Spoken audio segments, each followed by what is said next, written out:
Astagfirullah. Oh, Masya Allah.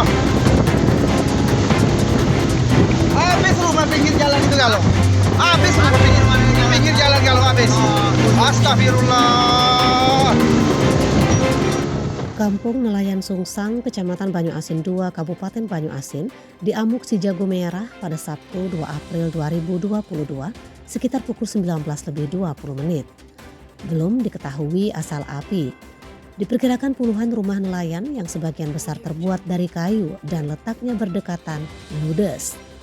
Camat Banyuasin II Salinan ketika dihubungi tadi malam membenarkan adanya kebakaran tersebut. Menurut Salinan, api dapat dipadamkan sekitar pukul 21:30 oleh pemadam kebakaran dibantu warga. Namun Salinan belum bisa memastikan asal api. Menurut Salinan, terdata sementara sekitar 26 rumah nelayan yang ludes terbakar. Kebanyakan rumah yang terbakar di Desa Sungsang 1 dan Sungsang 2. Untuk korban yang rumahnya terbakar akan ditampung di tempat penampungan sementara di areal kantor camat dan Polsek Sungsang. Laporan Zenbae dari lokasi kebakaran.